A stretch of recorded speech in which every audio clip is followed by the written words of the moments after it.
I found my grandmother's real will, hidden in my sister's closet. Not the one we read at the funeral 3 months ago.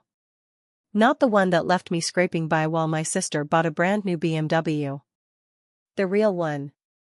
The one that changed everything I thought I knew about my family, about trust, about blood. Let me back up.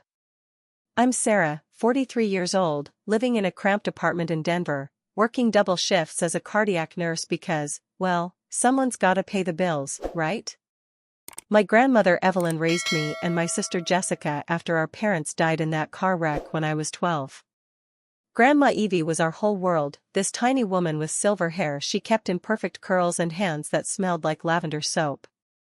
She died last November. Pancreatic, it was fast, brutal. I held her hand as she slipped away, whispering promises I thought I'd keep forever. God, I miss her laugh. The will reading was anticlimactic. Jessica got the house, the savings, the antique jewelry collection worth more than my annual salary. I got Grandma's recipe box and her garden tools. The lawyer, this thin man with wire-rimmed glasses, kept glancing at Jessica like they shared some inside joke. Grandmother always said Jessica had the business sense, I told myself that night, staring at my credit card bills. Maybe she was right. But something felt off. Grandma Evie used to joke that Jessica couldn't balance a checkbook to save her life. She'd roll her eyes whenever Jess would borrow money, again, for another failed venture. That girl's got champagne taste on a beer budget, she'd whisper to me while doing dishes. So why would she leave everything to someone she constantly worried about? I tried to let it go. Really, I did. Focused on my patients, picked up extra shifts, ignored the way Jessica's Instagram suddenly filled with designer handbags and weekend trips to Aspen.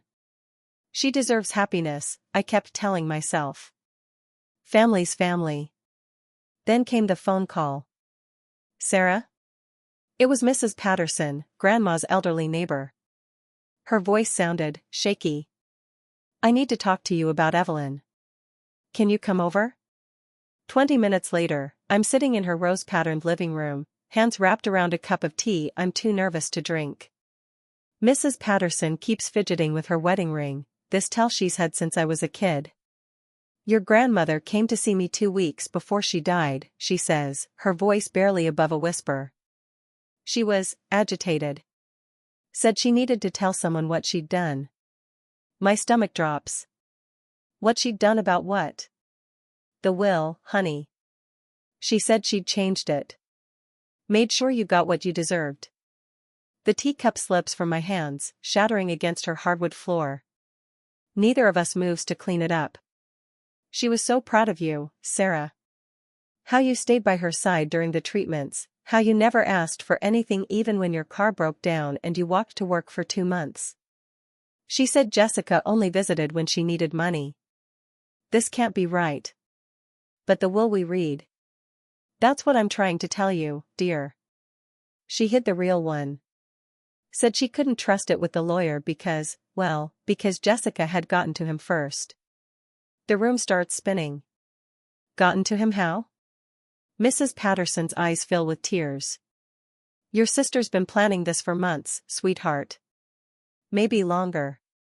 I drive home in a daze, my hands shaking so badly I have to pull over twice.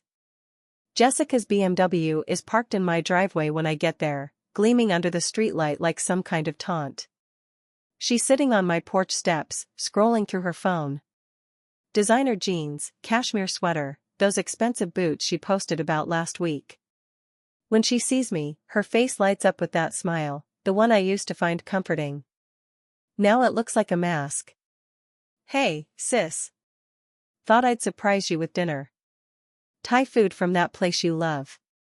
I study her face, searching for, what? Guilt? Remorse? All I see is that practiced cheerfulness she's perfected over the years. How's the house? I ask, my voice steadier than I feel. Oh, big. Sometimes I think it's too much space for just me. She laughs, but it sounds hollow. Maybe you could come stay sometime. Help me figure out what to do with all of Grandma's things. All of Grandma's things that should be mine. We eat in silence, my apartment suddenly feeling cramped and shabby compared to the life she's stolen from me. She chatters about her new job, some marketing position that pays twice what I make saving lives. Every word feels like a needle under my skin. Jess, I say finally, setting down my chopsticks. Can I ask you something? Her shoulders tense, just slightly. Of course.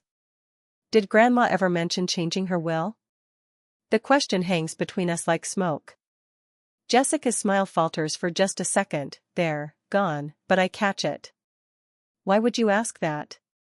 Just wondering. She seemed, I don't know, anxious about something near the end. Jessica takes a long sip of her wine. Sarah, you know how she got toward the end. The medication made her confused sometimes. She said lots of things that didn't make sense. Liar. But I nod, smile, play the part of the trusting sister. Because I need to know how deep this goes. After she leaves, I call in sick to work for the first time in 3 years. I spend the night staring at the ceiling, Mrs. Patterson's words echoing in my head. She hid the real one. Where would Grandma hide something that important? The next morning, I drive to the old house. Jessica gave me a key, said I could come by any time to get more of Grandma's recipes. How generous of her. The house feels different, hollow. Jessica's already started redecorating, replacing Grandma's floral wallpaper with neutral beige. It breaks my heart and fuels my rage in equal measure. I search methodically. Behind picture frames, inside book covers, taped under drawers. Nothing. Hours pass, and I'm starting to think Mrs. Patterson might have been wrong, when I remember something. Grandma's sewing room. She spent countless hours in there, mending clothes, creating quilts for church fundraisers. It was her sanctuary, the one place in the house that was purely hers. Jessica always avoided it, said the old Singer sewing machine was creepy. I push open the door, and it's like stepping back in time. Jessica hasn't touched anything. Grandmother's reading glasses still sit on the small table, next to a half-finished cross-stitch that says, "Family is forever." The irony is suffocating. I search every drawer, every basket of fabric scraps. Then I remember the old hope chest in the corner, the one Grandma said held her most precious things. I'd assumed she meant photo albums and baby clothes. I lift the heavy lid, and there, tucked beneath a yellowed wedding dress, is a manila envelope. My name is written across it in Grandma's careful script. My hands shake as I open it. Inside, there's a letter, and another will. Dated just 2 weeks before Grandma died. Notarized and signed by witnesses I don't recognize. The letter is in Grandma's handwriting, but the words look urgent, almost frantic. My dearest Sarah. If you're reading this, then my fears were justified. Jessica has been pressuring me for months to leave her everything. When I refused, she became manipulative. She threatened to put me in a home, said she'd make sure I never saw you again. I pretended to give in, let her think she'd won. But I couldn't let her steal your future. You've sacrificed so much for me, for our family. You deserve better than garden tools and recipe cards. The real will is with this letter. I've left the house to you, the savings account, everything. Jessica gets a small monthly allowance, enough to live on if she's careful. Maybe it will teach her the value of hard work. I'm sorry I couldn't tell you while I was alive. I was scared of what she might do. I love you, my sweet girl. Take care of yourself. Forever yours, Grandma Evie. The room spins. My vision blurs as tears I've been holding back for months finally fall. But through the grief and shock, something else rises, white-hot anger. I read the will 3 times to make sure I understand. It's all here, legal and binding. The house, the accounts, the jewelry, everything Jessica has been flaunting for months. She didn't just inherit it. She stole it. My phone buzzes. A text from Jessica, "Thanks for dinner last night. Love you, sis." Love. She uses that word like a weapon.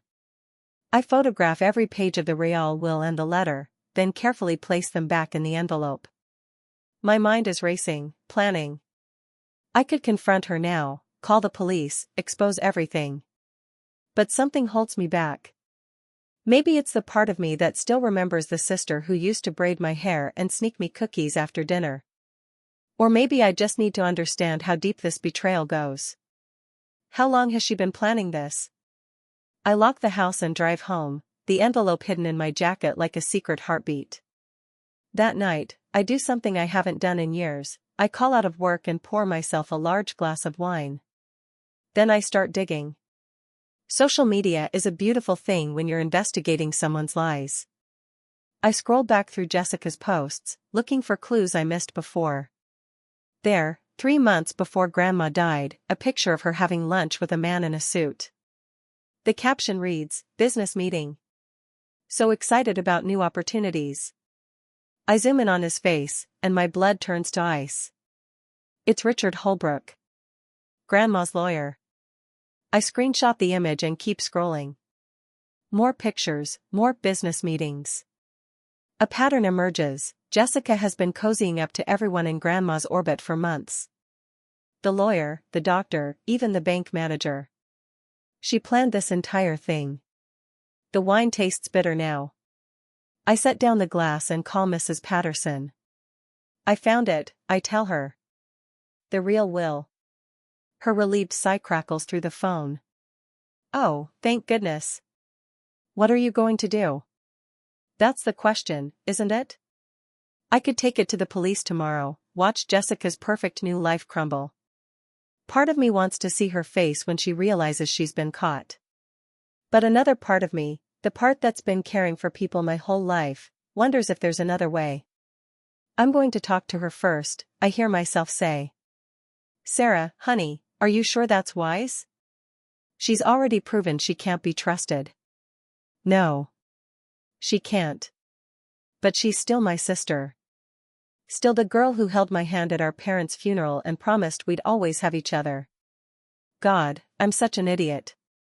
I spend the next 2 days planning what to say, how to approach her. Do I lead with the evidence? Give her a chance to confess? Try to understand why she did it? In the end, I decide on the direct approach. I text her, "Can you come over tonight?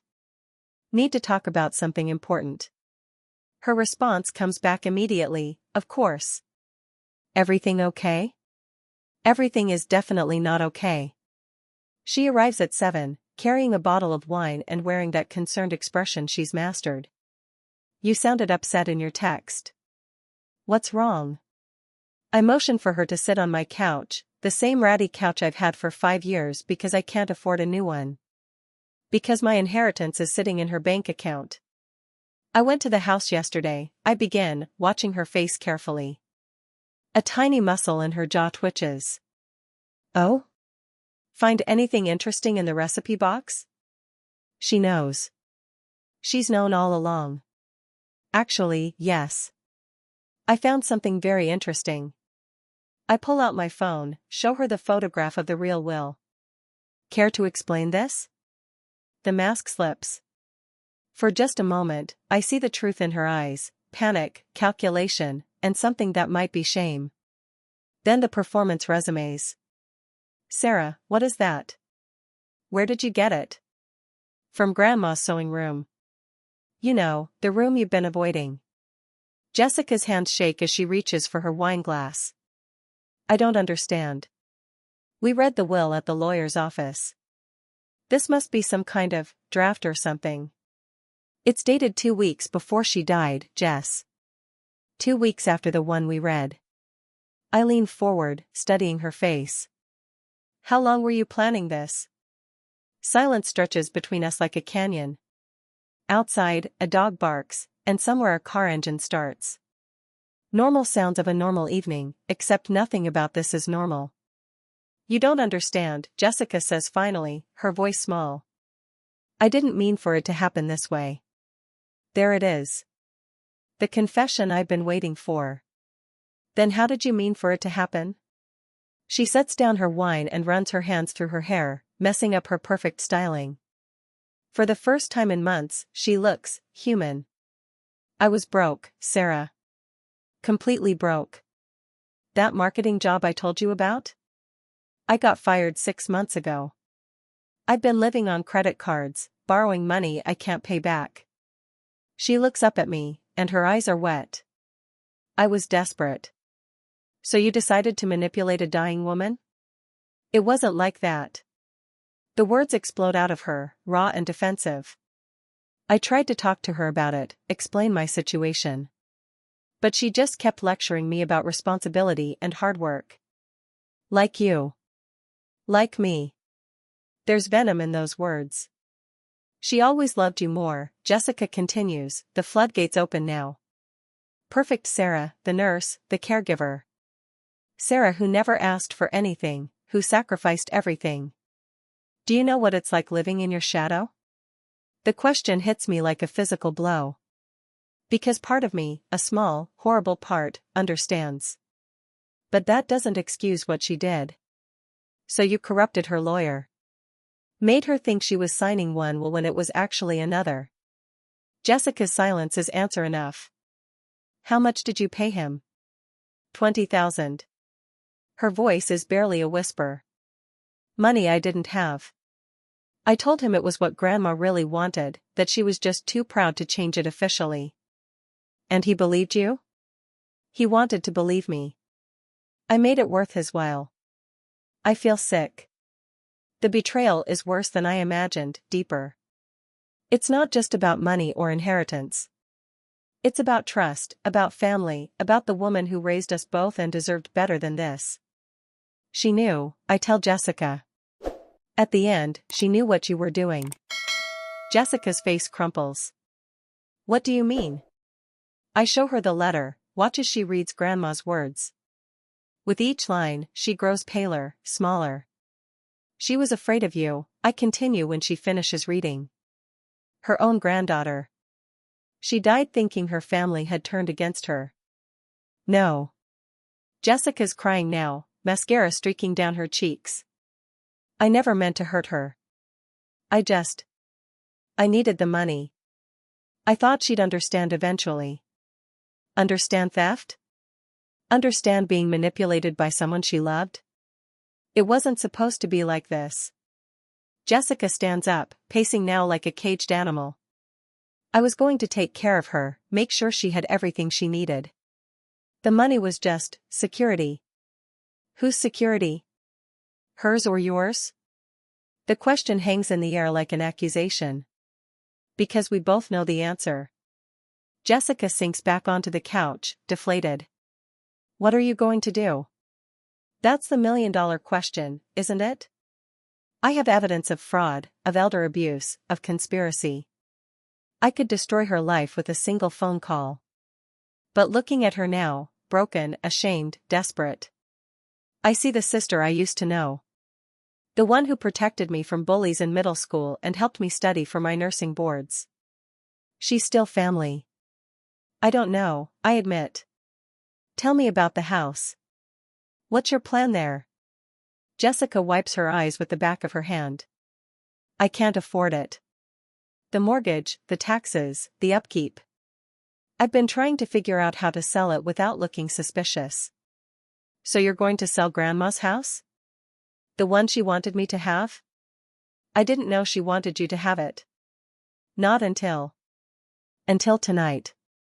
Jessica nods, looking miserable. I stand up and walk to the window, looking out at the street where we used to ride bikes as kids. Everything looks the same, but nothing will ever be the same again. Here's what's going to happen, I say, turning back to face her. You're going to transfer the house to me, along with the savings accounts and everything else that legally belongs to me according to the real will. Jessica opens her mouth to protest, but I hold up a hand. I'm not finished. The monthly allowance Grandma left you in the real will? That stays. It's enough to live on if you're careful, if you get a real job and stop trying to live like a socialite. Sarah. And you're going to pay back the lawyer, return whatever jewelry you've already sold, and make this right. I can't afford. You'll figure it out. Get a job, sell the BMW, downsize your life. Like the rest of us have been doing while you played rich girl with stolen money. Jessica is quiet for a long moment. And if I refuse? Then I take this evidence to the police, the State Bar Association, and anyone else who'll listen. You'll face charges for fraud, elder abuse, conspiracy. Your lawyer friend will lose his license, and you'll probably go to prison. I can't believe I'm having this conversation with my sister. But if I do what you're asking, then this stays between us. Family business. I sit back down across from her.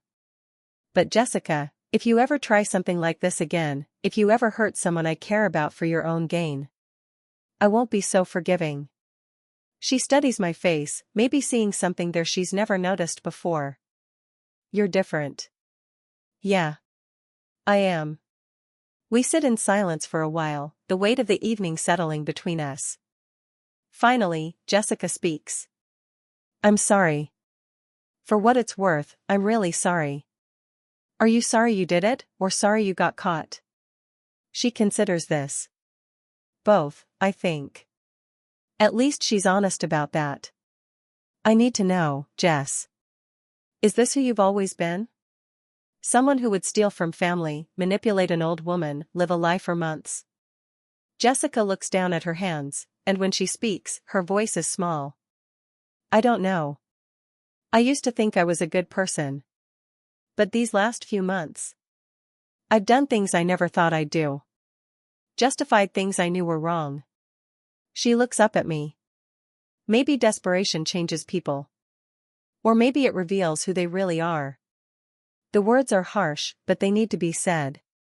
Because I need to know if the sister I'm trying to save is worth saving. I want to make this right, Jessica says. Not just because I got caught, but because Grandma deserved better. And so did you. So did you. Those words hit harder than I expected. Because for months, I've been telling myself I didn't deserve more, that I should be grateful for what I had. Why didn't you just ask me for help? I ask. If you were in trouble, why not come to me? Jessica laughs, but there's no humor in it. Perfect, Sarah? Ask for help from someone who's already sacrificing everything for everyone else? I couldn't be another burden. So you decided to steal instead. I decided to take what I thought should have been mine anyway. The admission hangs between us like a confession. I know how that sounds. But for just a minute, let yourself imagine what it was like being the screw-up sister while you were the golden child. Golden child. The phrase stings because there's truth in it. I was Grandma's favorite, the reliable one, the one who never caused problems. But I also never asked for anything. Being the golden child doesn't mean getting everything handed to you, Jess. It means carrying the weight of everyone's expectations, never being allowed to fail, never getting to be human. Poor little golden child. Don't. My voice is sharper than I intended. Don't minimize what I've sacrificed. Do you know how many times I wanted to quit nursing school but couldn't because Grandma was so proud? How many relationships I've sabotaged because I was too busy taking care of everyone else? Jessica blinks, maybe seeing me clearly for the first time. I never asked to be perfect, I continue. I just wanted to be loved.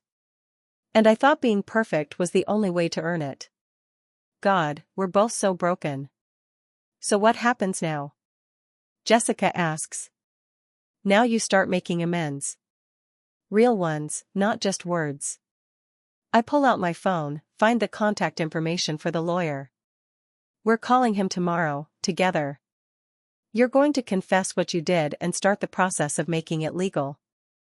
Jessica nods, looking smaller than I've ever seen her. And Jess? You're going to get help. Therapy, financial counseling, whatever you need to figure out why you thought this was acceptable. What about us? She asks. Can we still be sisters? The question breaks my heart because I don't know the answer. How do you forgive someone who betrayed not just you, but the woman who raised you both? How do you trust someone who lived a lie for months? I don't know, I tell her honestly. I want to forgive you. But forgiveness and trust are different things, and trust, that has to be earned back. Jessica nods, tears streaming down her face again. I understand. She leaves a few minutes later, and I'm alone with the silence and the weight of what just happened. I pour myself another glass of wine and sit on my couch, staring at the photos on my phone. Evidence of betrayal, of family torn apart, of love corrupted by desperation. But also evidence of truth finally coming to light.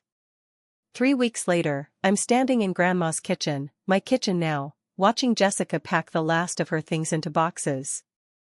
The house transfer is complete, the legal mess sorted out, the lawyer disbarred and facing charges. Jessica looks different. Tired, but somehow lighter. Like the weight of living a lie has finally lifted. The BMW's gone, she tells me as she tapes up a box of books. Traded it for something more practical. Got a job at the community college, too. Administrative assistant, but it's steady. I nod, not sure what to say. We've barely spoken since that night 3 weeks ago, communicating mostly through lawyers and text messages about logistics.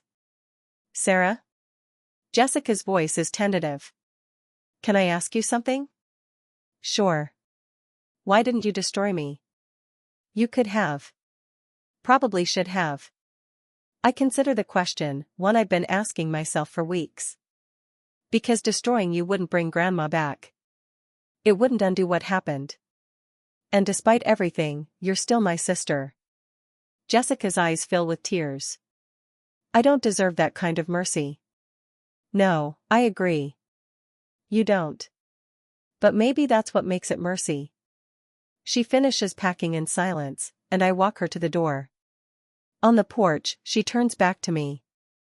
I know you don't trust me anymore. I know it might take years to earn that back, if I ever can. But I want you to know. I'm going to try. To be better, to be someone Grandma would have been proud of. Good, I tell her.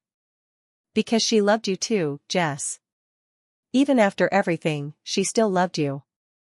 Jessica's face crumples, and for a moment, I see the little girl who used to crawl into my bed during thunderstorms. I loved her too, she whispers. I know you don't believe that, but I did. I believe you loved her.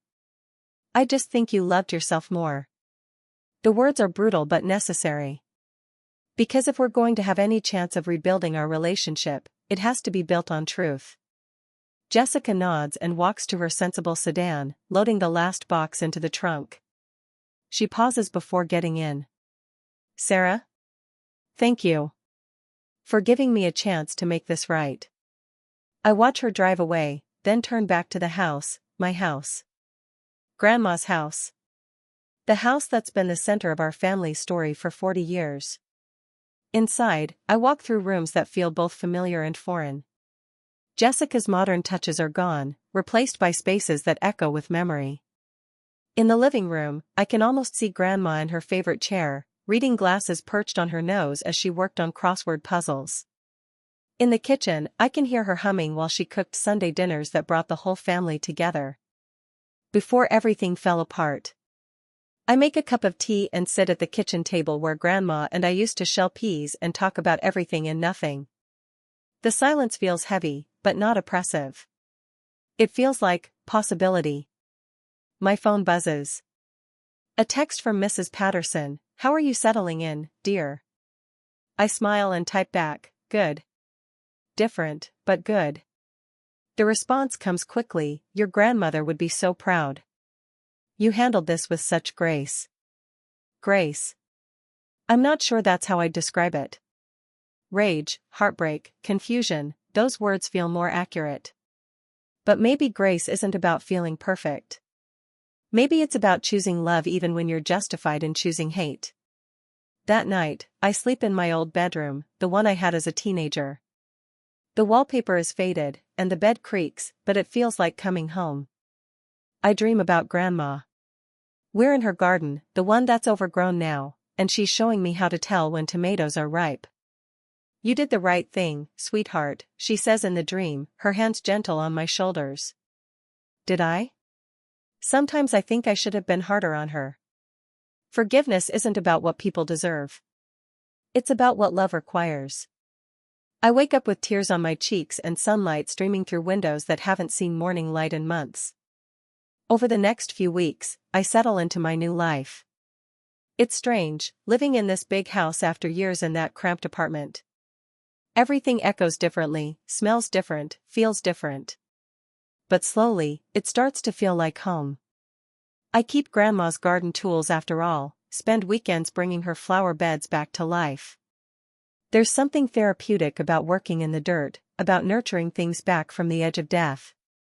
Kind of like what I do at the hospital. Jessica texts occasionally. Updates about her job, her therapy sessions, her efforts to pay back the money she owes. The messages are stilted, formal, but there's something. Baby steps. One Saturday morning, I'm in the garden when I hear a car in the driveway. I look up to see Jessica getting out of her practical sedan, holding a small potted plant. "Hi," she says uncertainly. "I brought you something."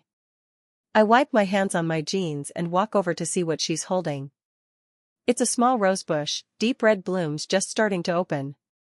"It's called Mr. Lincoln," she explains. "The lady at the nursery said it's good for beginners, and it blooms all season." I take the pot, surprised by the gesture. "Thank you." I thought maybe you could plant it next to Grandma's roses. "If you want." I look toward the corner of the garden where Grandma's prized rose garden sits, overgrown but still producing blooms. Adding Jessica's rose feels symbolic somehow. "Would you like to help plant it?" I hear myself ask. Jessica's face lights up. "Really?" "Why not?" "Really." We work side by side in the dirt, mostly in silence but comfortable silence. It occurs to me that this is the first time we've done anything together without the weight of lies between us. When the rose is planted and watered, we sit on the back porch steps like we used to as kids. "How's therapy going?" I ask. Jessica sighs. "Hard. Really hard. Dr. Martinez doesn't let me get away with anything. She says I've been using charm and manipulation my whole life to avoid dealing with real problems." That sounds about right. But she also says the fact that I'm willing to do the work means there's hope. "There's always hope," I tell her, and I'm surprised to find I mean it. We sit for a while, watching clouds move across the sky. Finally, Jessica speaks. "Sarah? I need you to know something. When I was sitting in that lawyer's office, signing papers to steal your inheritance, I knew it was wrong. I knew Grandma would be heartbroken. But I did it anyway because I was scared and selfish and desperate." I turn to look at her. "Why are you telling me this?" "Because I want you to understand that this wasn't some mistake or moment of poor judgment. I made a choice to hurt you and Grandma for my own benefit. And if we're ever going to have a real relationship again, it has to be built on that truth." Brutal honesty. It's more than I expected from her. "I appreciate that," I tell her. "Really? Do you think, someday, you might be able to trust me again?" I consider the question carefully. I think trust is like this garden. It takes time, consistent care, and the right conditions. But yeah. I think it's possible. Jessica nods, and we fall back into silence. But it's different now, less heavy. Like maybe we're both finally telling the truth. As she's leaving, Jessica pauses at her car. "Sarah? I love you. I know I have a terrible way of showing it, but I do love you." "I love you too, Jess. That's why this hurts so much." She drives away, and I'm alone again with my thoughts and my garden and my too big house. But for the first time since Grandma died, I don't feel lost. 6 months later, I'm hosting my first family dinner in the old dining room. Nothing fancy, just Mrs. Patterson, Jessica, and me. But it feels important, like a new tradition beginning. Jessica brings wine and helps with the cooking. She's different now, quieter, more thoughtful. The therapy is working, and so is the financial counseling. She's even started taking night classes, working toward a degree in social work. "I want to help people the way you do," she told me a few weeks ago. Maybe I can't be a nurse, but I can find other ways to serve. Penance and purpose. Maybe they're the same thing. During dinner, Mrs. Patterson tells stories about Grandma that I've never heard before. Stories about her own struggles with money and family, about mistakes she made and lessons she learned. Your grandmother wasn't perfect, she tells us over dessert. But she believed in second chances, in the power of love to heal even the deepest wounds. I glance at Jessica, who's listening intently. She'd be proud of both of you, Mrs. Patterson continues. For finding your way back to each other. After dinner, Jessica and I clean up together, moving around the kitchen with an ease that surprises us both. This feels normal, Jessica observes, drying a plate. Yeah. It does. Do you think we'll be okay? Really okay? I consider the question as I wash the last pot. We're not the same sisters we were before. We never will be. But maybe that's not a bad thing. I think we'll be different, I tell her. But different might be better. That night, after everyone's gone home, I sit in Grandma's chair with a cup of tea and look around the living room. Family photos line the mantel, including a new one from our dinner tonight.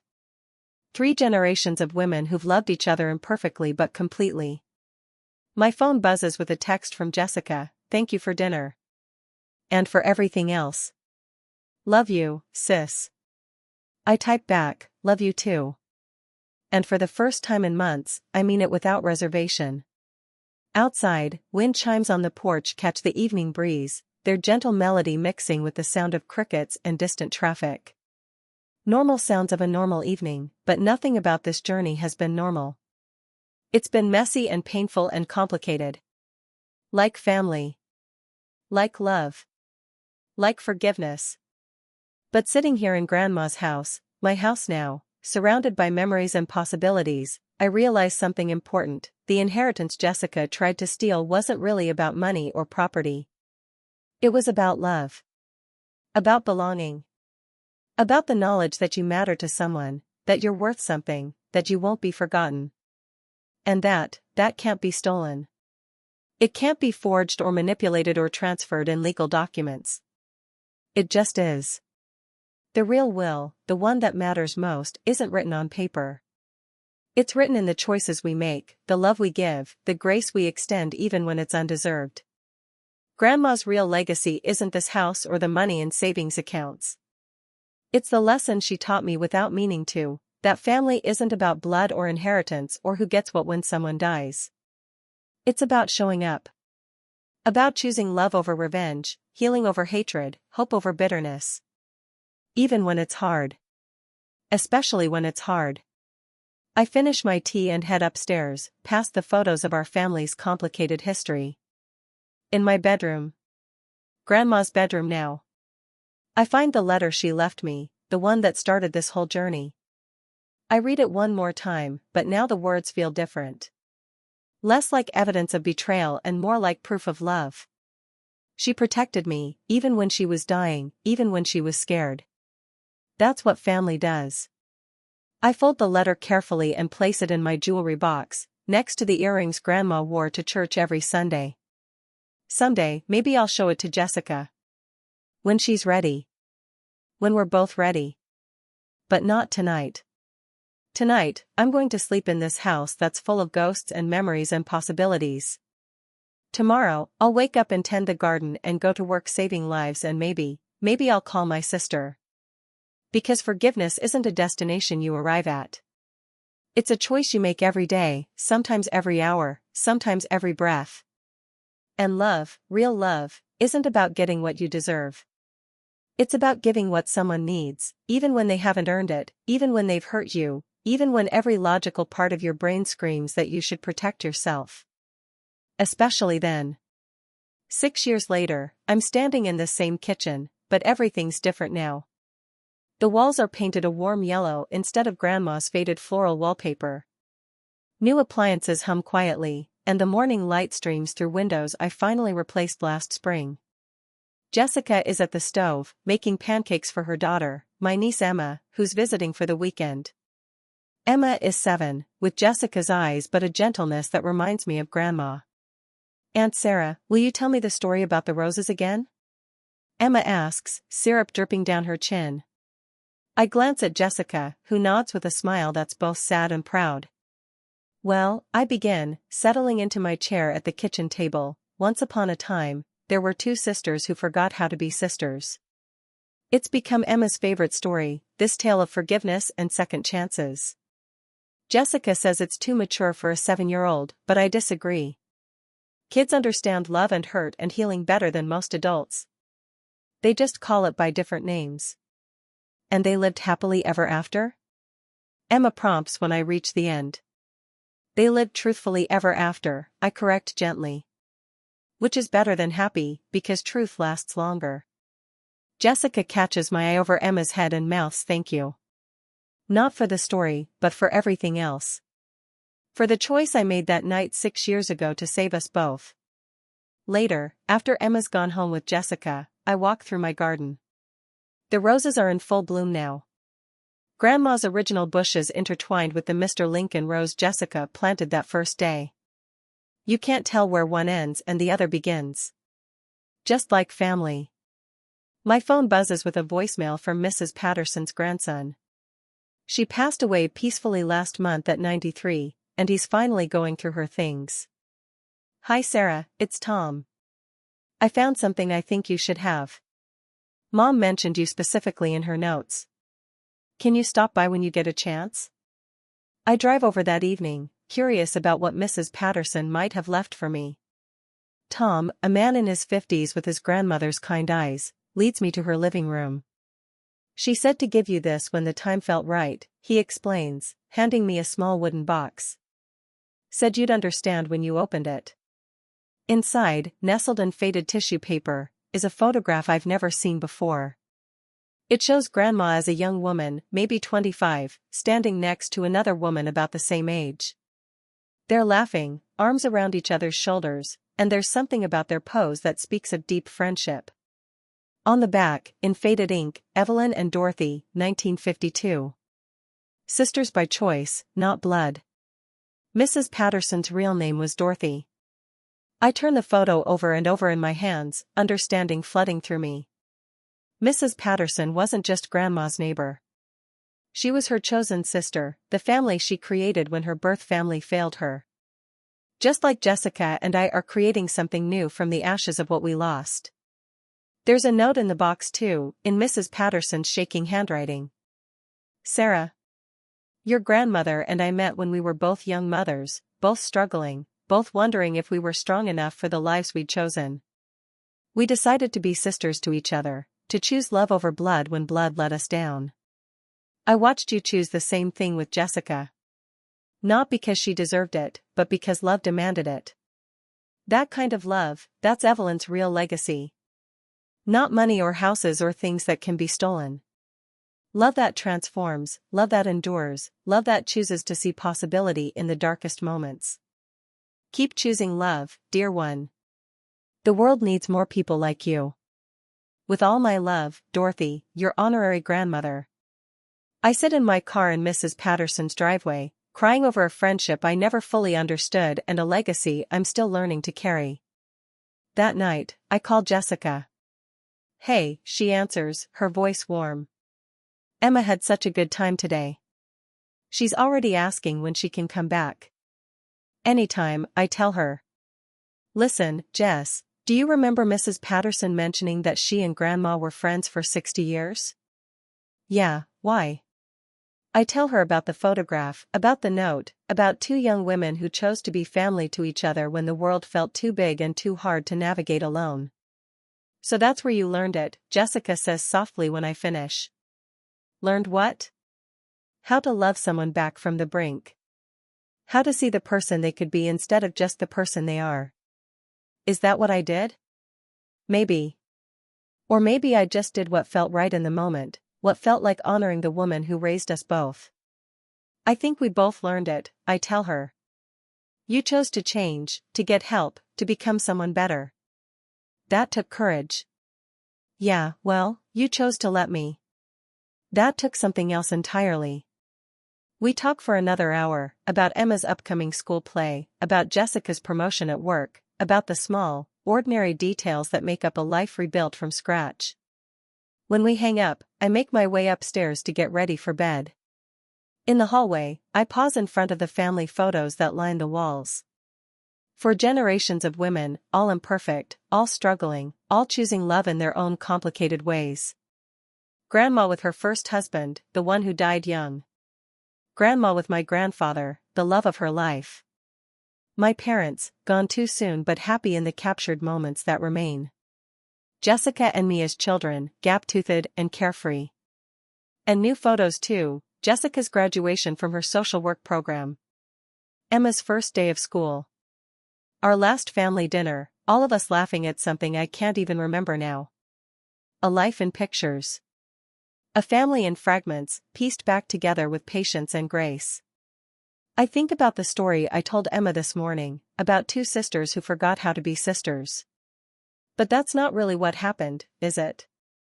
We didn't forget how to be sisters. We forgot how to be human to each other, how to see past our own pain and fear and need. But we remembered. Slowly, imperfectly, with setbacks and arguments and moments of doubt. But we remembered. And that's the real miracle. Tomorrow is Sunday, and Jessica and Emma are coming for dinner. Jessica's bringing her famous lasagna, well, famous in our tiny circle of 3. Emma will help me pick vegetables from the garden, and we'll all sit around the table where Grandma used to host Sunday dinners for a much larger family. It's not the same. It will never be the same. But it's good. It's real. It's ours. And sometimes, that's enough. Sometimes, that's everything. I turn off the hallway light and head to my bedroom, but I pause at the window that looks out over the garden. In the moonlight, I can just make out the roses, the ones that have grown together so completely you can't tell where Grandma's end and Jessica's begin. That's what healing looks like, I think. Not erasure of the past, but integration. Not forgetting the hurt, but choosing not to let it define the future. I pull the curtains closed and climb into bed, the same bed where Grandma took her afternoon naps and read her mystery novels and dreamed whatever dreams sustain us through the hardest parts of living. Sleep comes easily now, no longer haunted by questions of worth or justice or who deserves what. I dream of gardens and sisters and second chances. I dream of love that transforms without requiring perfection, of families that choose each other every day, of legacies that can't be written into wills because they live in the choices we make and the grace we extend. I dream of Grandma, young and laughing, arm in arm with her chosen sister, both of them knowing something the rest of the world is still learning, that love multiplies when you give it away, that families are built not from blood but from the decision to keep showing up, even when it's hard. Especially when it's hard. And in my dream, she smiles and nods, and I know, finally know, that I chose right. That we all chose right, in the end. The inheritance that matters most isn't written in legal documents. It's written in moments like these, in love that chooses to believe in tomorrow even when today feels impossible. It's the only legacy that truly lasts. Ever wondered if forgiveness is worth the risk when family lets you down? Drop your story in the comments and hit subscribe for more tales that prove love sometimes means choosing the harder path.